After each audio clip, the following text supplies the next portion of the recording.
His Excellency is the chairman at the Suez Canal Economic Zone, so is here representing a public sector entity within Egypt, and will be talking about the way that they are supporting trade and investment. Next to me, I have Mr. Basil Elhini, who is the chairman and MD of Mazir Insurance, which owns Egypt's largest non-banking finance group, and is here to represent insurance and the financial services sector.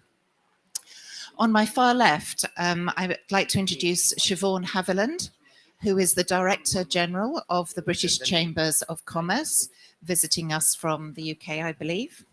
And very pleased to have Bobby Mellor, who is the Global Head of ESG for Vodafone, also with us on the panel. Our topic today is about the transition between trade and investment to circular economy and sustainable projects and procedures. Now, obviously, trade and investment, as we heard in the earlier session, is for the mutual benefit of both the giving and the receiving country or organization. And we heard about mutual economic growth in our earlier Q&A session. But that economic growth has traditionally, or just in the last 50 or 100 years, very much been associated with resource consumption and generating carbon emissions. And I guess that's why we're all here at COP, because we know that those have been challenges and we're here to do something about it for the future.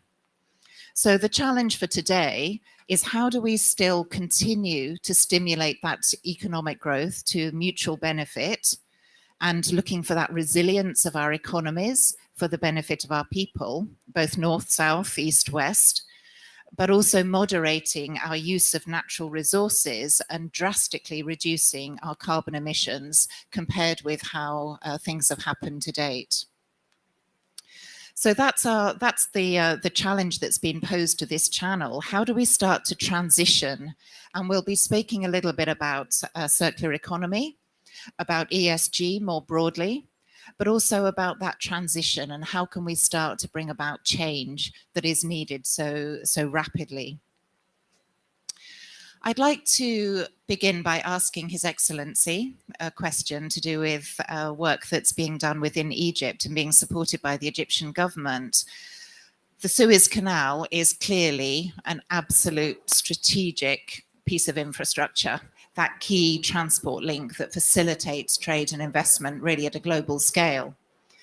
What is the Suez Canal Authority doing about supporting green growth of trade and investment, or green economic growth, at the same time trying to reduce carbon emissions? Perhaps you could tell us some of the work that you're doing. Thank you.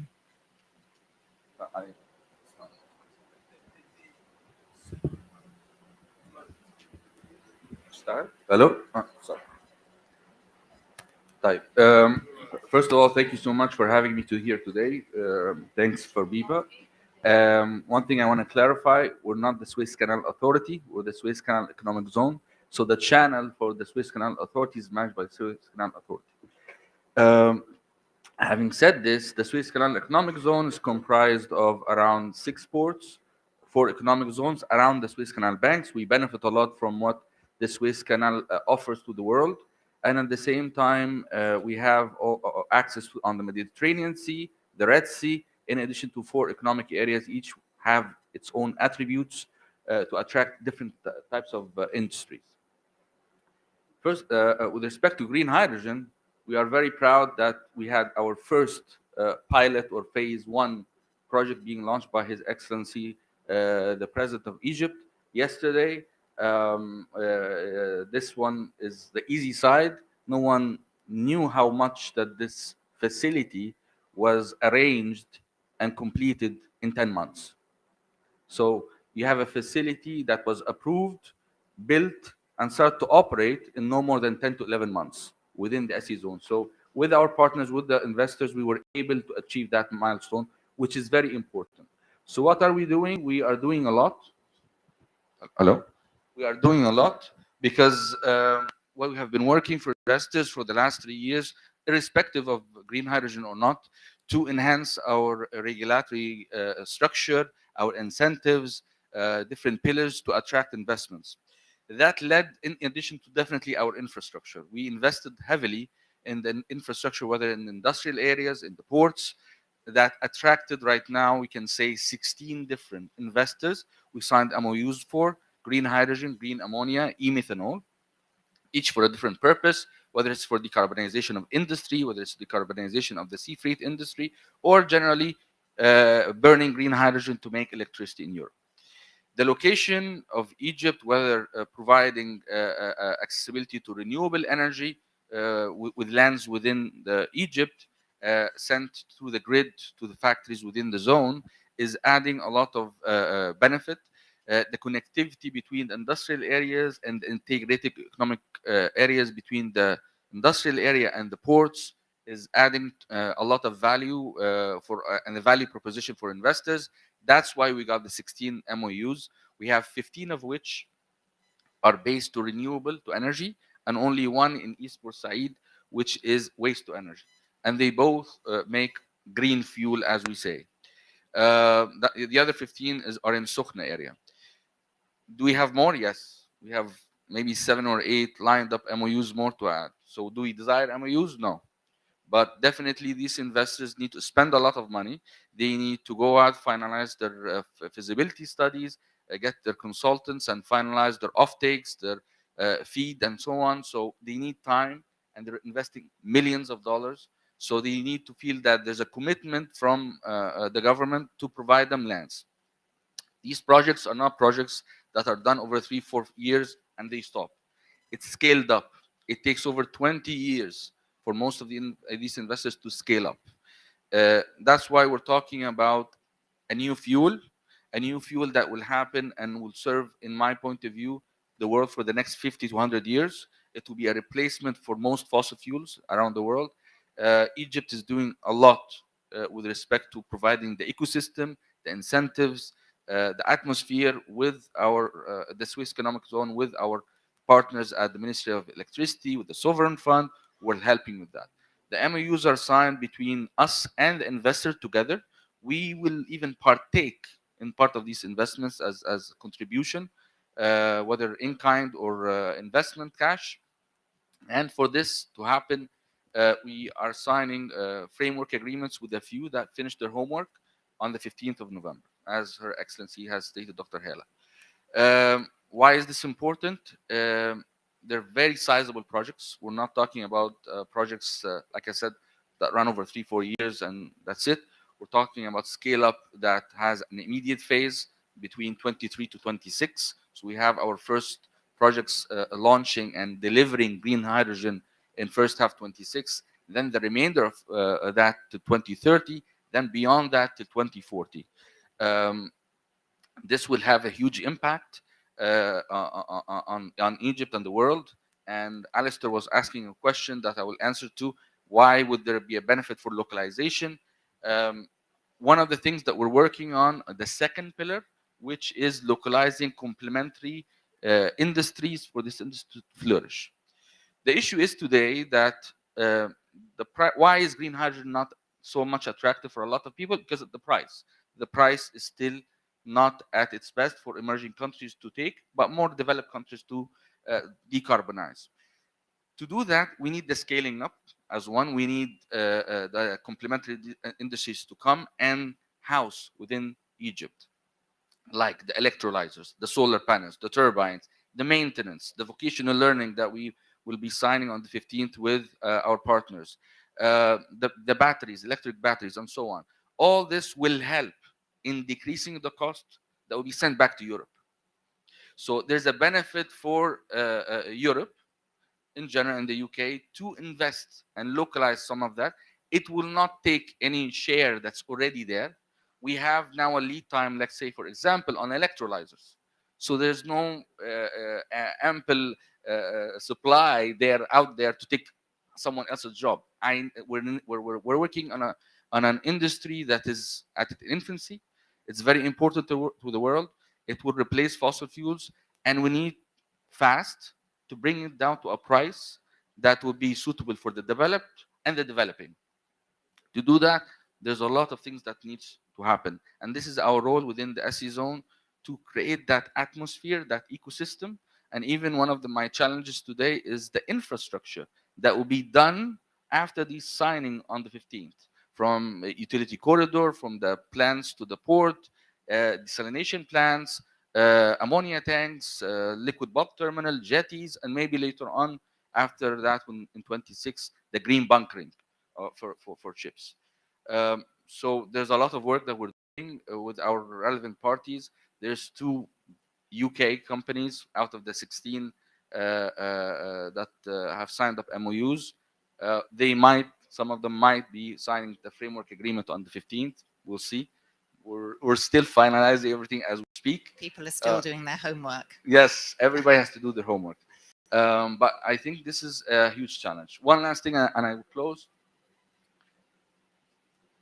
Just on 2 points, because a lot of people are saying, why too much MOUs? Because Egypt has a unique position. This industry will run through ships transporting this important green fuel energy from Sokhna to Europe, but that's not efficient.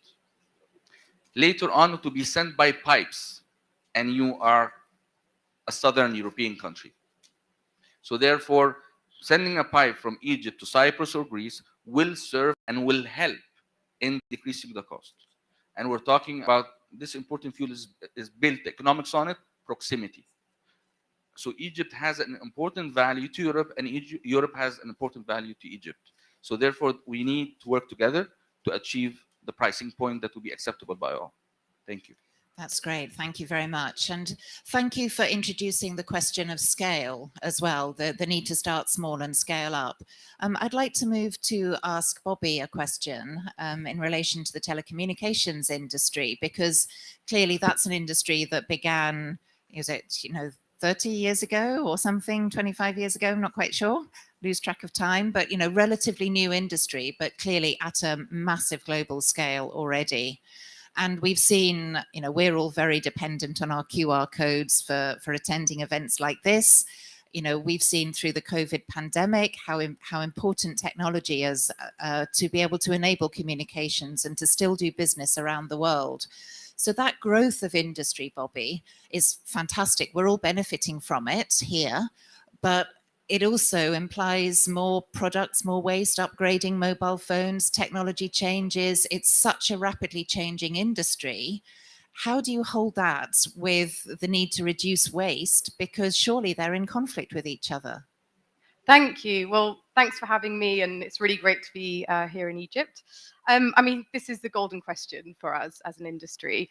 And I think, honestly, it's a bit broken, the system that we have today. So every year, about 1.5 billion new smartphones will be sold.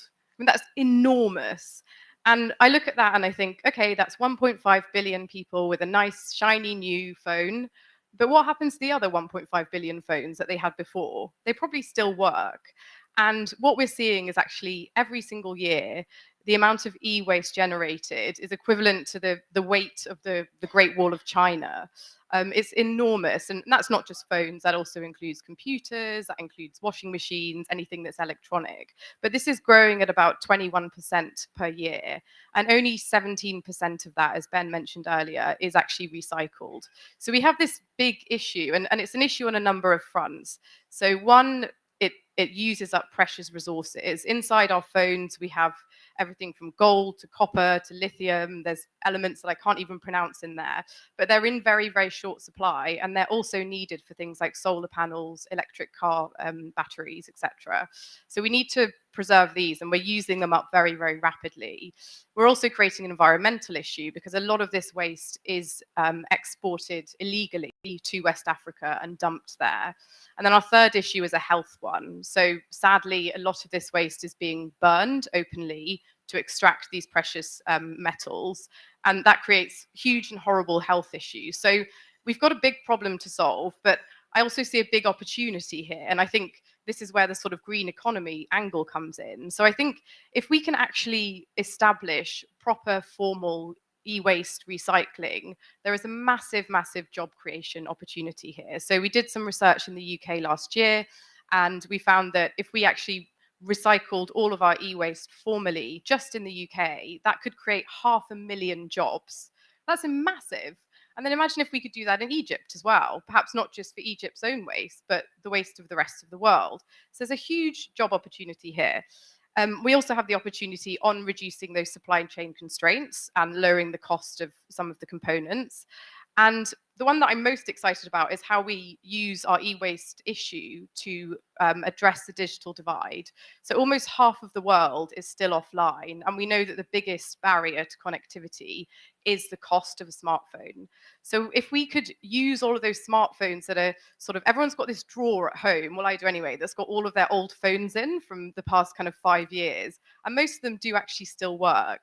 So if we can actually use that to create a supply chain of devices which we then refurbish, make sure they're a high standard, we could go a long way to addressing the digital divide in some of the lesser developed countries. So really I think we need 3 things to make this happen. The first is proper standards around refurbished phones. So at the moment, there is no standard of quality as to what a refurbished phone should look like. So if we want to formalize this, we need to work with governments, standard setting bodies to actually create a standard together. We then need big investment into recycling plants. The more and more I hear about Egypt, the more I think that this could be a great place to do it. You have the Suez Canal, and you have amazing talent, a brilliant workforce here.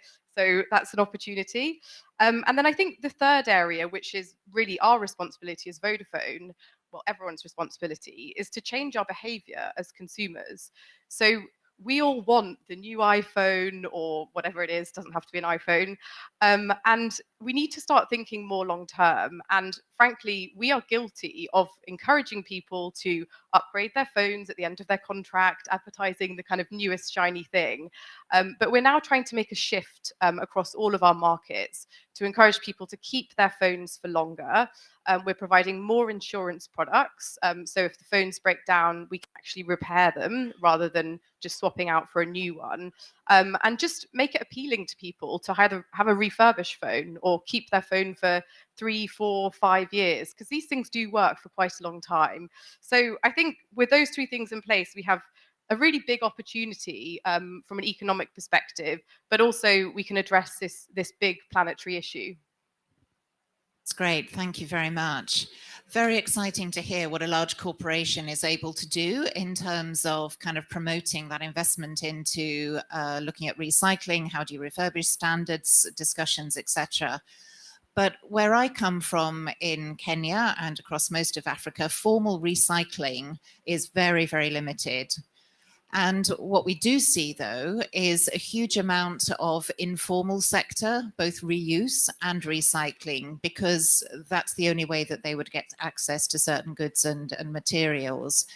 But that's all very much in the informal sector. It's not formalized in any way, and it's not in any way that governments can support, because it is so informal and kind of operating below the radar. So what I'm wondering, Siobhan, is whether or not there's anything that organizations like the British Chamber can be doing to support small and medium enterprises, or is it all just about the large corporates like Vodafone? Thank you, and good morning. Delighted to be here. First morning in Egypt. Thank you for having us. So, yes, I mean, SMEs make up about 80% of the world's economy in all countries. They tend to be the backbone of that economy. And at the Chambers, we're very much about supporting them on that journey to net zero. But remember, net zero, there's 2 sides of that coin. There's decarbonising, there's helping businesses decarbonise, but then of course there is making the most of the opportunities that the green economy presents to us all. So, we do a lot of work talking to businesses about what they're currently doing and how they're thinking about it. And what we know from our survey last year is that the SMEs in the UK, for example, only 11% of them have even measured their carbon footprint.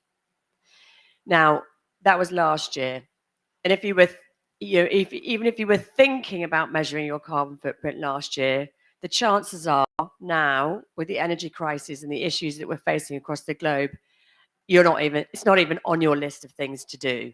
So on one side, we need to help them think about that and do something about it. And there are two key barriers. So one is, if you think about your organization, smaller organization, who in your organization knows how to measure a carbon footprint?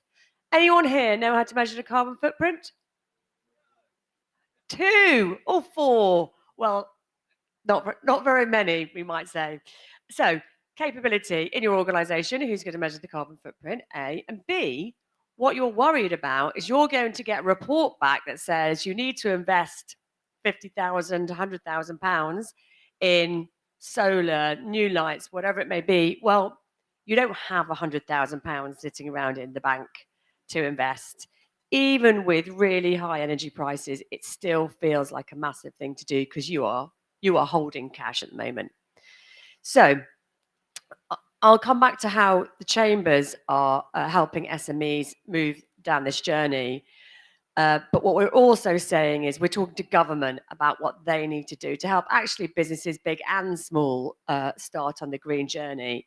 And we heard earlier about how government don't have money, but actually what we're saying to government is we need the 3 C's from you, government. We need certainty. So what government can do is they can set out the frameworks, they can set the direction, they can set the policies, so we all know where the playing field is. Clarity, so where are we going and what are we measuring collectively on the way? And that will give us, as businesses, the confidence to invest for the future. So that's what we're saying to government. And then what we do as a chamber network is we really work together with our SMEs to take them on that journey. So we heard earlier, I talk about 5 key areas where the chambers are working. One's around acceleration. So we heard earlier about Miranda over there in the corner, East Lancashire, are running an accelerator. We run accelerators. Hers is called Red Cat. That is taking great new technologies, often from the local universities, and wrapping finance and R&D support around them so that they can grow rapidly. And we'll come back to trade, but of course, trading is driving that innovation. And if you didn't see Ngozi's article in the FT yesterday, dig it out because it's really fantastic about green trade. So acceleration, how can we help accelerate our SMEs in the green economy? 2, data. Our Aberdeen chamber, for those of you, I don't expect anyone's Scottish geography to be all that good, but that's the northeast coast of Scotland, huge oil and gas fields off the northeast coast, but of course now big wind farms off the northeast coast.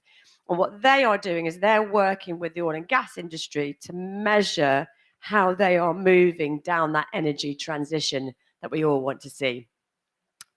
3 is supply chains, and I think this is where we come back to working with large businesses. In the southwest of the UK, EDF and the UK government are building a Hinkley Point nuclear power station. We as the chamber manage the supply chain for that nuclear power station. If you think about the local economic development that massive infrastructure build like that can drive, it is up to 4 billion across the UK. They employ 1,385 SMEs in the southwest alone as part of that infrastructure build. So huge economic development, and that is what we can support, for them as chambers. And that, of course, is really positive for you as a large business when you're working in a place. 4th is about supporting winners. So where you have places and spaces that support the right sort of business, for example, the Hull and the Humber in the UK, massive green hydrogen build, because they have the right historical industrial places to replace that with new green technology. And lastly, as Bobby was talking about, market making. So the UK, as you could imagine, has lots of old buildings and they're drafty and the energy efficiency is terrible. So we need to look at retrofitting our buildings to make them fit for the future. But that's a new market. You can't find anyone in the UK who's running a retrofitting business who knows how to install a heat pump. So that's about skills transition, but it's also about helping make markets. In Glasgow, for example, have set up a training academy to help people understand how to do that.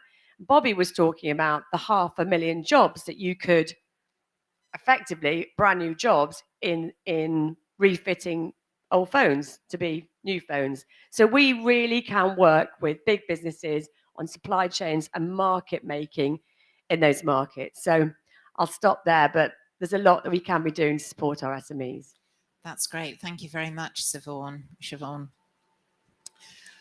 I'd like to move to Mr. El-Hini, thank you, because what both Bobby and Siobhan have been talking about is a lot of innovation and change, even for the energy transition that was mentioned to do with the Suez Canal Economic Zone. But surely the insurance industry is, sort of traditionally very risk averse. I mean, that's the whole nature of insurance, and financial services industry is very risk averse. So what is the insurance industry or financial services sector doing to support the innovation that is needed in order to kind of push this transition towards the circular economy, towards new green investments that is needed? Perhaps you could say a little about that. Thank you. Oh, thank you. Firstly, no, we're not risk averse. The insurance industry manages risk rather than avoids risk.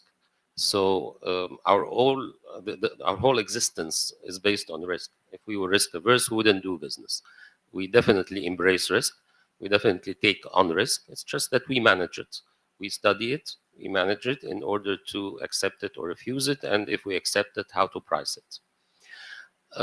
I would say that the insurance industry in general, and other people would be best fit to talk about insurance. I'm not an insurance man. I'm heading a group which has insurance companies as subsidiaries, but we're also the largest investor in the country. We are the largest institutional investor in the country. So I'll talk to you about the insurance business in a few words, and then I'll move, in my opinion, to more important, excuse me, a more important question. Because the insurance companies are there to do business. They're not going to push anyone to do anything. If our colleagues wish to go green, we'll support them. If they wish to go brown, we'll probably support them for a while, and then we'll be forced to do green because the reinsurers will breathe down our neck in order to do what the whole world is doing. Insurance companies are normally followers, and they want to do business whatever the business is. So they're always there to help. They're always there to serve. So whichever of the beautiful projects that we heard about, whether in Egypt or outside Egypt, whichever of them is progressed, whichever of them takes place, the insurance companies are always there to support. I don't see any problem with the insurance companies. And I also don't see the insurance companies as plowing ahead and leading the herd and actually making things happen. Again, insurance companies, you can look at them as passive participants. They're there to help. They'll always be there to help because otherwise they won't do business. And in that sense, it's comforting. It's comforting to know that they're there.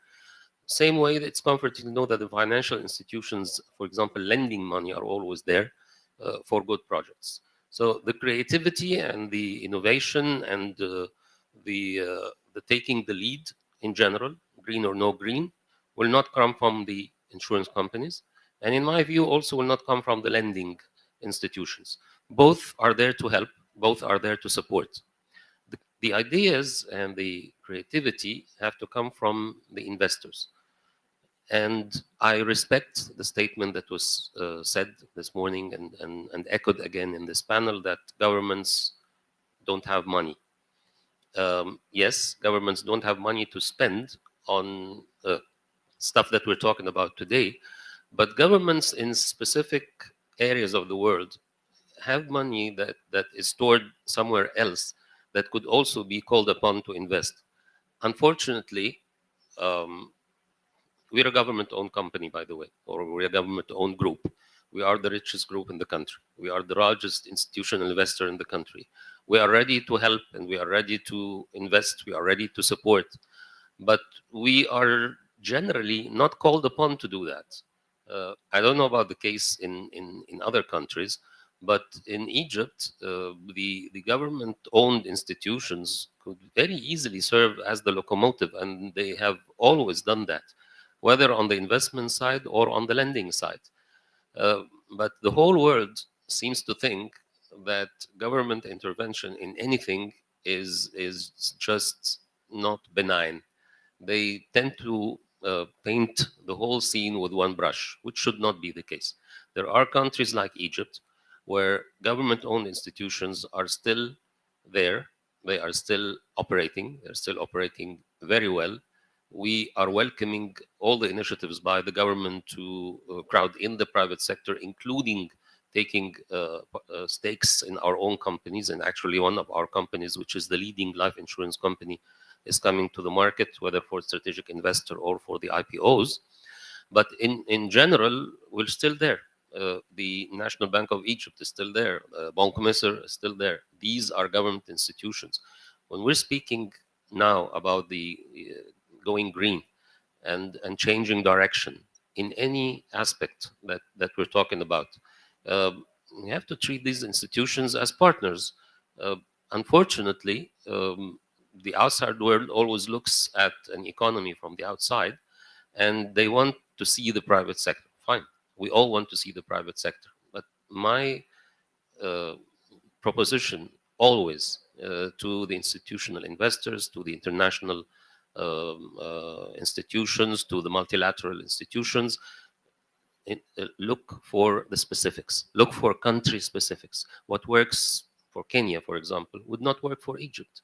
If you, I mean, I've had this discussion with one of the World Bank subsidiaries who actually believe that they should not be working with state-owned enterprises in any country in the world. Fine, come to Egypt. Who will you work with?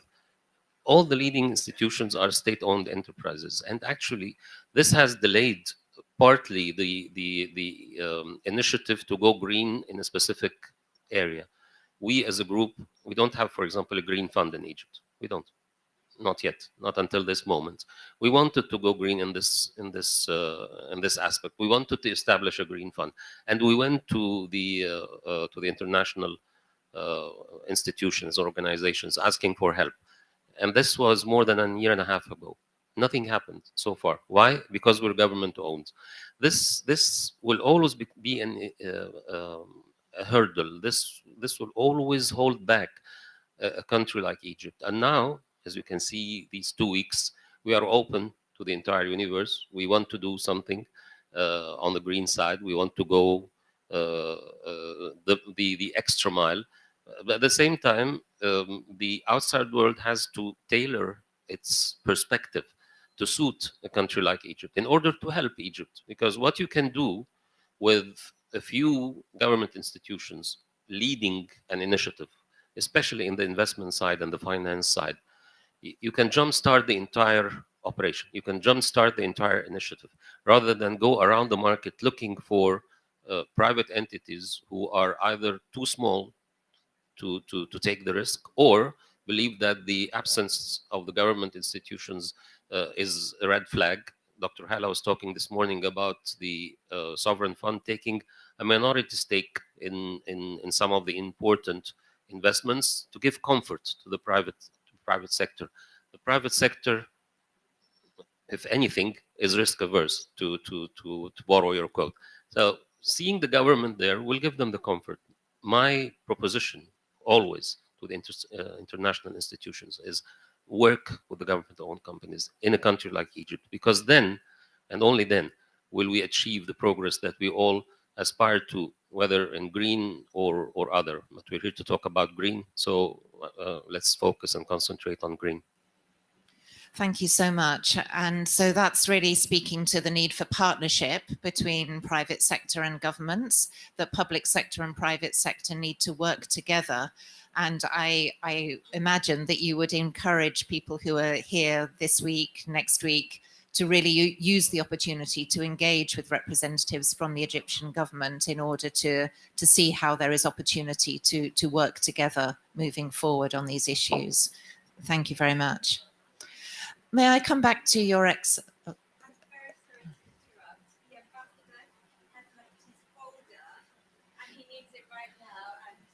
Oh.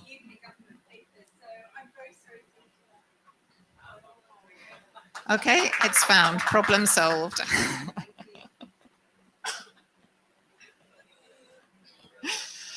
Okay.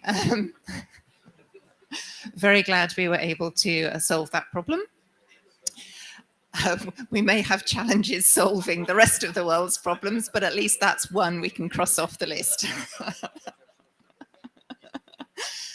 I was actually going to ask Your Excellency a question to do with challenges in the world, because we heard challenges bigger than the loss of the folder.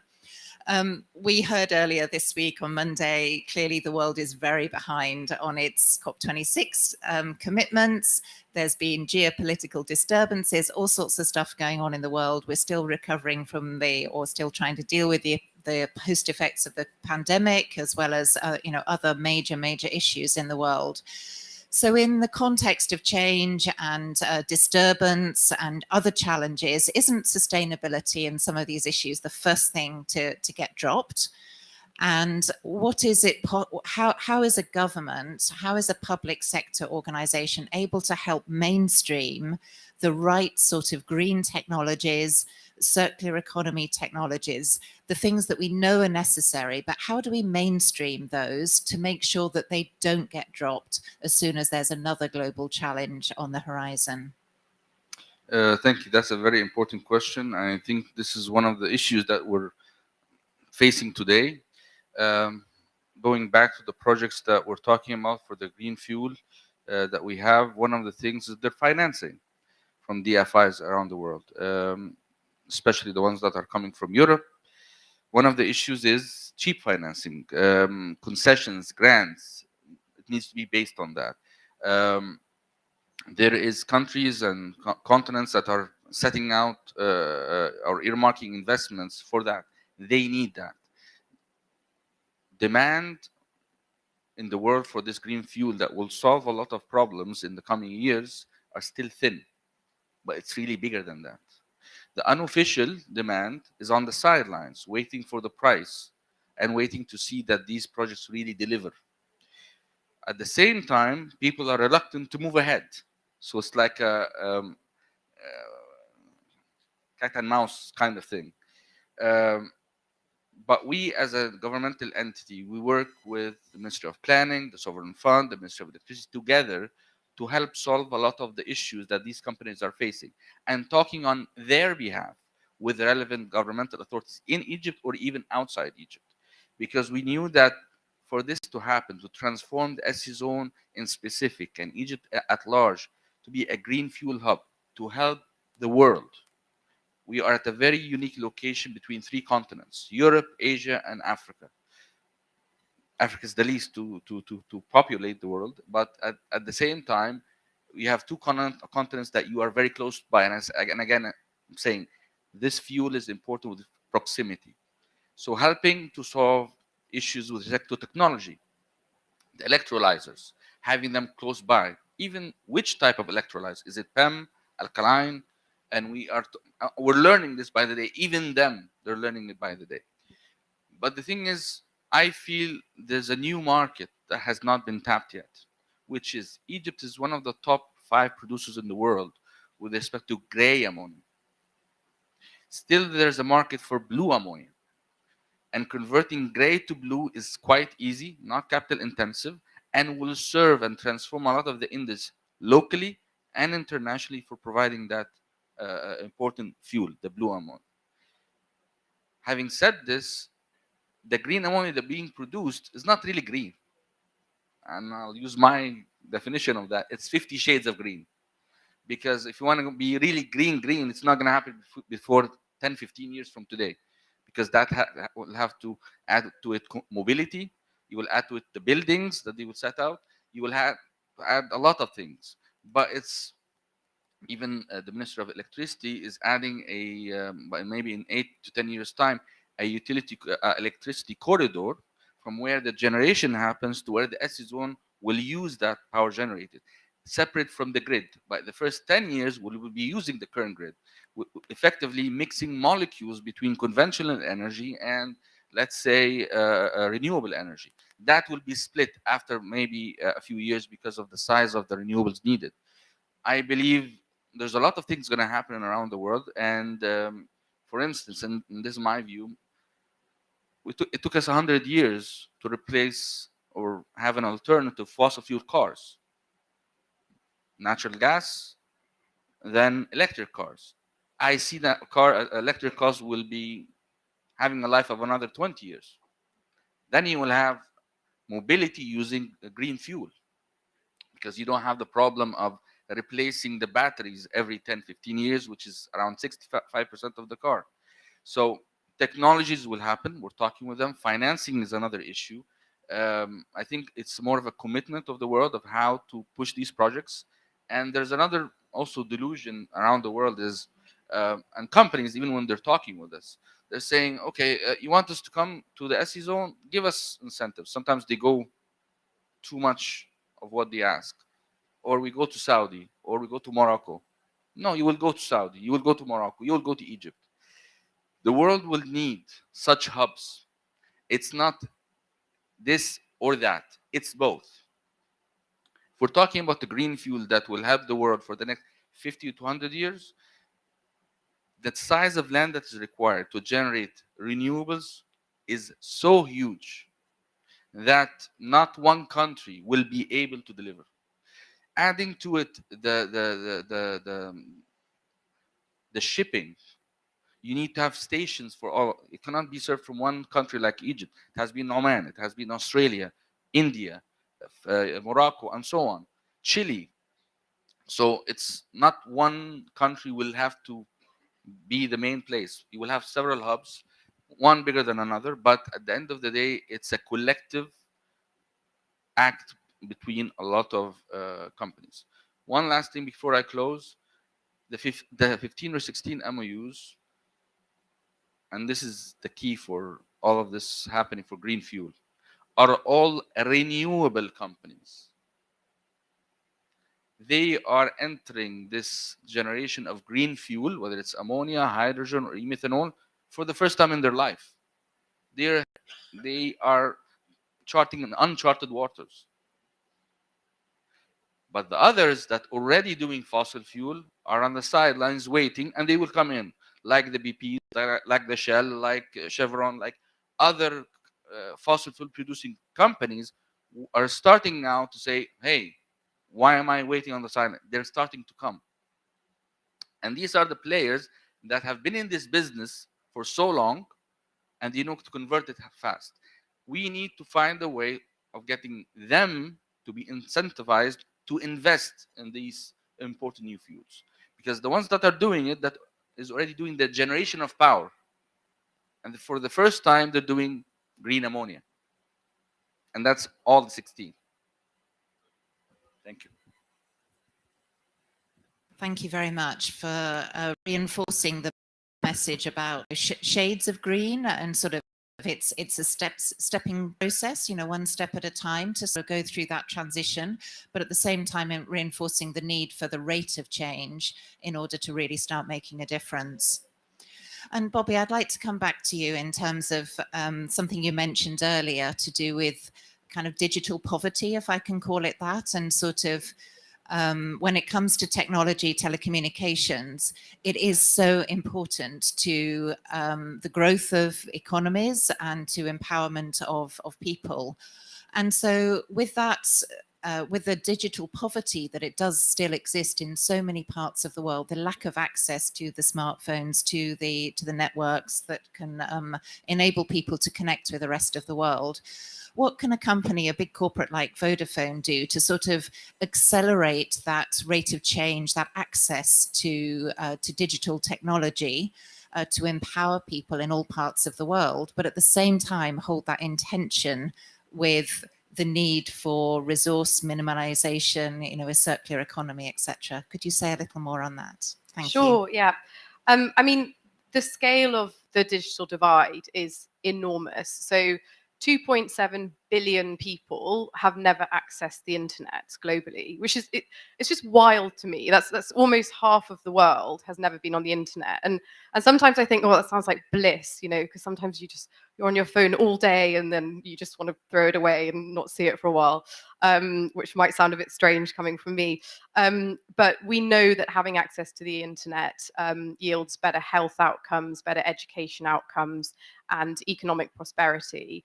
And the UN Secretary General himself has said that the new dividing line in society will be those who are connected versus those who are unconnected, because it has such a strong correlation with other developmental outcomes. So this is something we urgently need to address. Now, we know at Vodafone that 98% of the world's population is covered by a 3, 4, or 5G signal. So they should be able to access the internet. And we've done a lot of sort of head scratching about why, therefore, there is such a divide. And not just because we want to get people online, but it makes business sense for us. It's expensive to build networks, and we want people to use them when we're building them. So we've actually been working with the UN, with the World Bank and the ITU around this issue to really dig into what is causing this divide. And we found out actually the main cause is the cost of a smartphone. So this is the barrier that's keeping people offline. And in the countries where this is the biggest issue, it's the hardest to access the finance to buy a phone.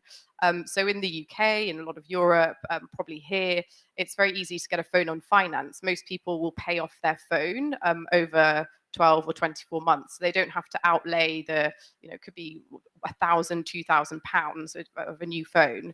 But where that's needed the most, particularly in our sub-Saharan African markets, there isn't this formal financing system. So we've realized that this cost of the smartphone and actually just getting to a shop to buy one is the biggest issue. So with this research that we've done with the UN, we took it to the UN General Assembly this September, and we got a set of recommendations approved the UN, which we're really, really thrilled about. And we're now busy rolling these out across our markets. And the number one recommendation to actually increase digital access globally was to improve the supply of refurbished smartphones, because we know there is loads of phones in our drawers at home that could be refurbished and that could then be supplied to people at a much lower cost who don't have access to the internet.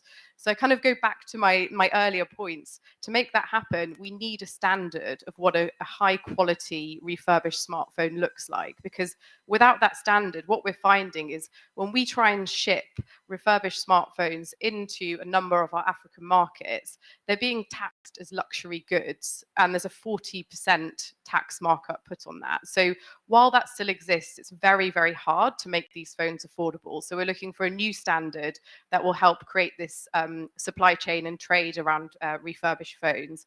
We also need to look at the increased use of financing schemes, particularly through micropayments, pay back the phone cost. So we're rolling out some schemes using our M-Pesa mobile money service there. And finally, everyone keeps saying that governments have no money. No one has any money at the moment, I think.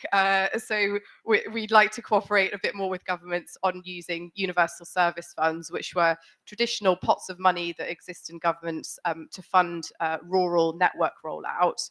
Given that the networks are more or less there, we'd like to use those funds now to subsidize the smartphones that help people actually use them. So I think it's this package of goods. And I think, to go back to the earlier point, it's about partnership. We can't do this on our own as Vodafone. We need to work with phone manufacturers, with governments, with regulators, and with financial institutions to create this digital inclusion ecosystem. That's great. Thank you very much. And thank you for reinforcing the point about partnerships again. Siobhan, another question for you.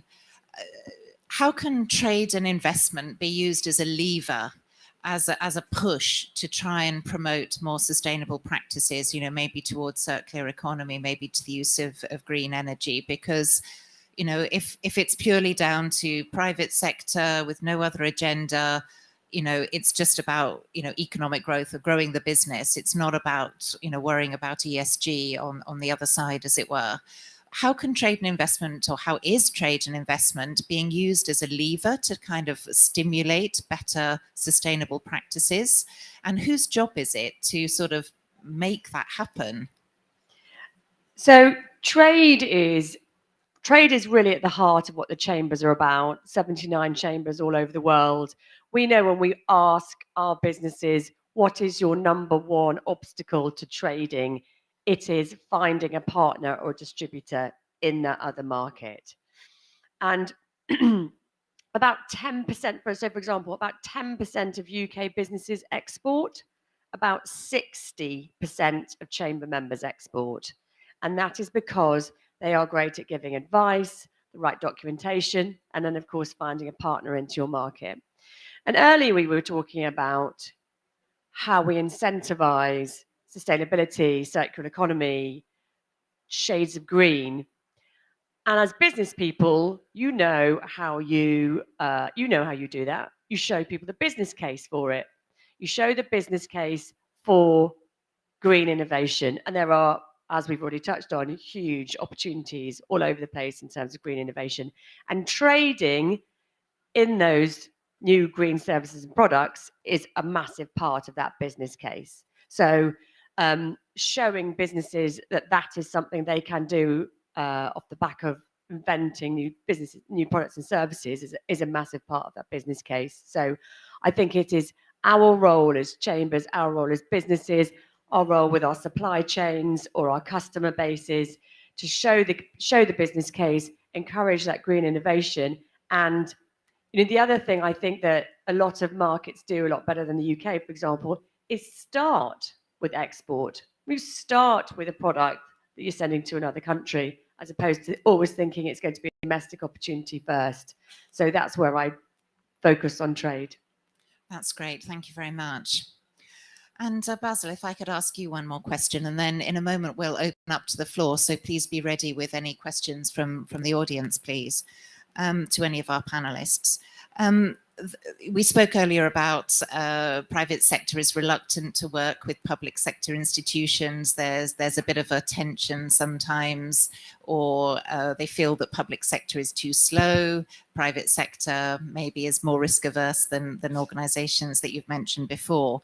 How can that partnership be reinforced, or what is being done perhaps within Egypt in order to really encourage trade and investment, but trade and investment which is greener than just a little shade of green, that's actually really trying to push an agenda towards more sustainable projects?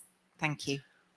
Okay, we've heard about all different colors this morning. I mean, to me, it's blue and other stuff, which is great. It's even more creative. I think we should deal with green first, and then go to the other shades. No, I don't think that the problem is between the private sector and the public sector. Like I said, well, that's my humble opinion. I believe that the problem is the outside world's perspective of the public sector in Egypt, and the again, the painting with one brush, the idea that everything that's state-owned should not be dealt with, and they should go and help the private sector. And again, in my view, a country like Egypt, in order to help the private sector, we have to go through the public sector or use the public sector. I'm not talking about governments, by the way, Khalis, and I still stand by what I said. Yes, the government per se does not have the money to spend on projects and investments, and it should not have, actually. Government finances have to be directed to schools, hospitals, safety nets that Her Excellency spoke about this morning. It is the government-owned entities like the sovereign funds that should come up with the financing. And actually, it's a great opportunity, and I'm thanking Biba for it, that His Excellency and myself are sitting on this panel, because we haven't dealt with, for example, SC Zone, which is the now appears, from what he's saying, the most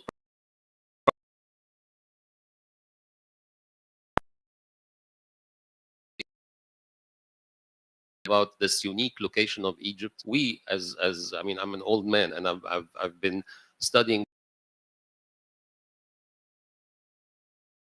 I tell you very frankly, I don't think that we've ever capitalized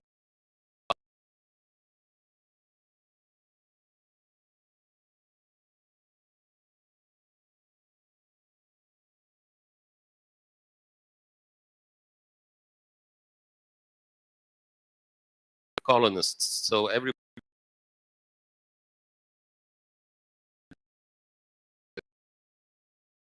always caught in the middle. But actually capitalizing on this unique situation, here we are hearing from His Excellency that it is finally happening. So I'm telling you, by the way, that we are open for business. We are a large investor. We have an appetite, so we can very much help in your projects. It will not be cheap financing, but it is financing which important, by the way. I was telling this to a friend last week who was complaining about the cost of financing. Availability is very important. It's even much more important than cost. When we have these lined up, the financial institutions lined up, the financing lined up, the creativity of the projects lined up, then we can help this facilitation of trade, facilitation of exports, and that it is becoming more and more evident that the power of Egypt realization and exports are a lifeline.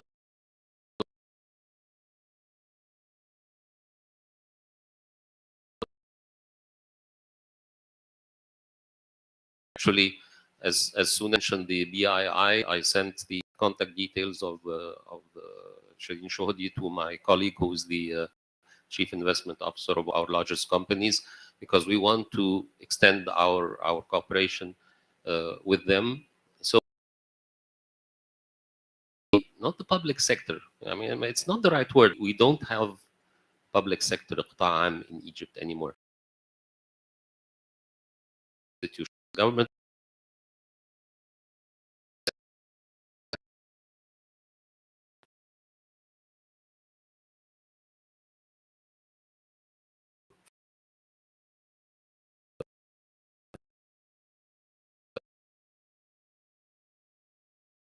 is not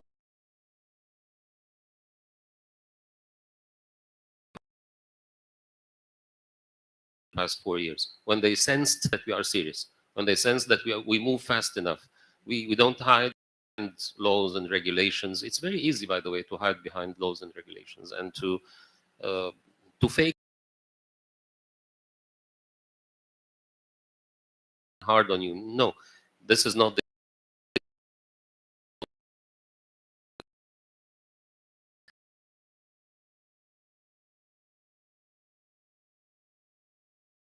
set. Everyone in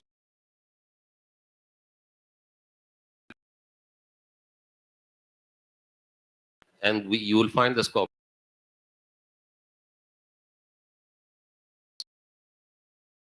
Very powerful. The stage is set for business. About the need or the opportunity for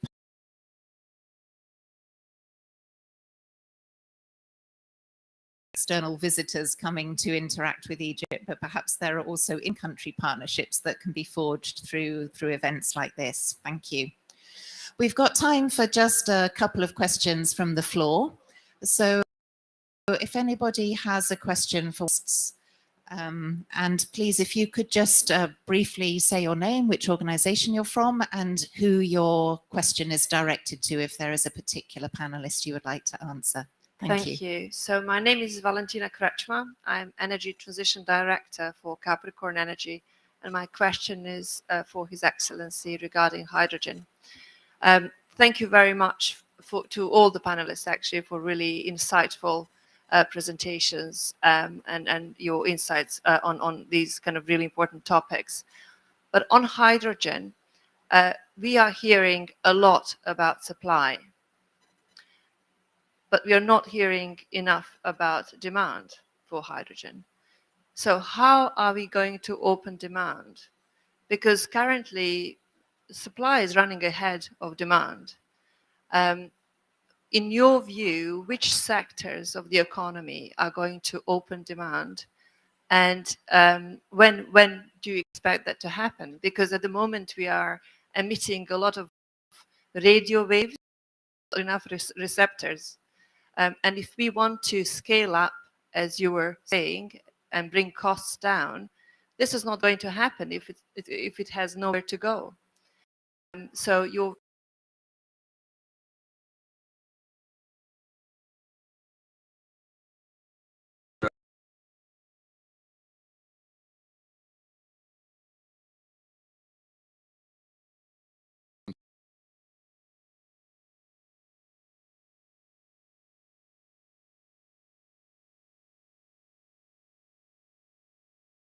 Next 20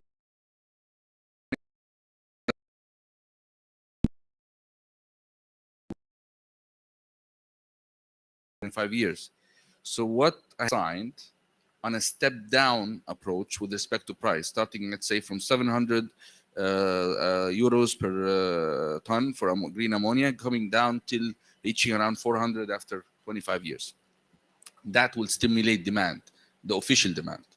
But I said in my early talk that there's unofficial demand waiting on the sidelines, waiting to see this so-called supply, but there's no really supply in the market. It's all declared projects that never happened on the ground. That's why people think it's so big. 16 MOUs in Egypt. I don't know how much in Morocco, how much in Chile, South Africa, Namibia, Australia.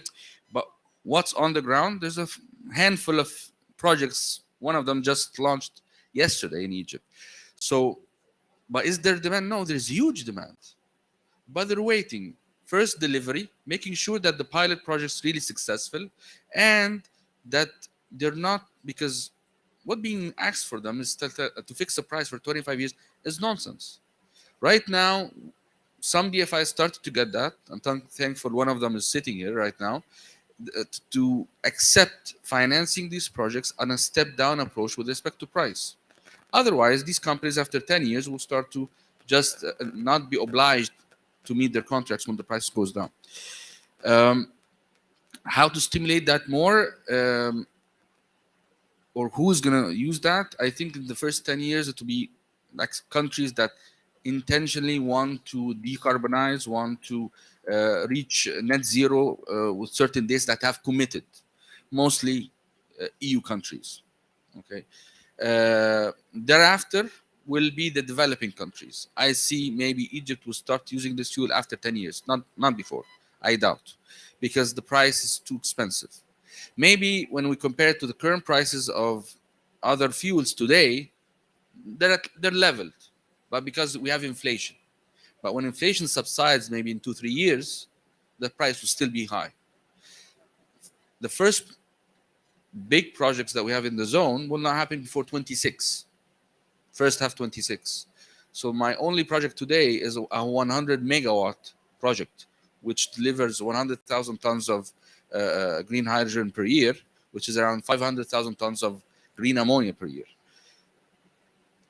The other developments of supply is the price. There's an issue with whether we should go big, the price goes down, or we should start small or medium. There will be consolidations, but the scale has to happen. And all these companies now understand that. But I argue there is demand, but they're waiting it at the right price.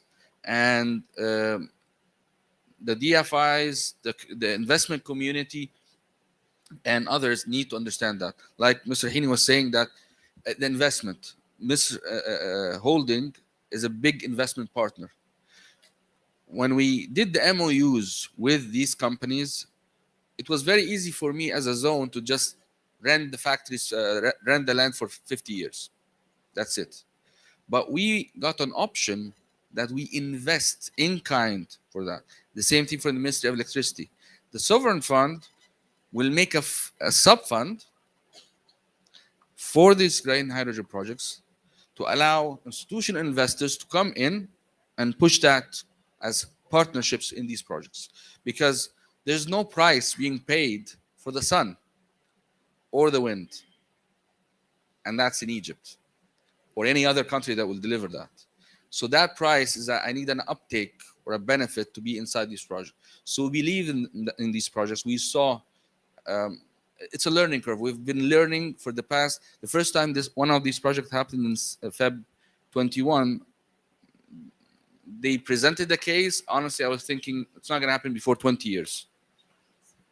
I see a totally different atmosphere right now with all what's happening with inflation, with what's happening in Europe, and so on. Thank you. Thank you very much.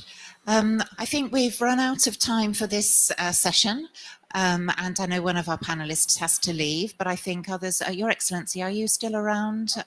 Yes, so if there are other questions, and Bobby Siobhan, you're still around, yes. So if there are other questions, then perhaps those can be picked up over the lunch break, which follows immediately after the next session.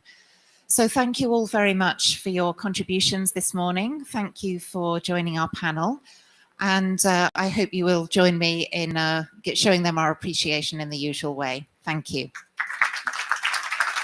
Actually, can I just say, look, thank you again on behalf of Khaled and I to all of the panel members, Siobhan, Bobby, Basil, and you, Your Excellency, for being here. But I think I hope you'll all agree with me. We should say a special thank you to Caroline, because you know, what you've demonstrated today, in the same way as the ambassador said, what a minister when Dr. Saeed left. You know, this has got nothing to do with building bridges. And its skill base is clearly much more. So, Caroline, thank you for great moderation this morning. So, thank you all. I think Magid, who is standing up next to Khaled, do you want to wave, Magid, is going to chair the next session. So if his panel can start to assemble, we'll have a 5-minute break and then go off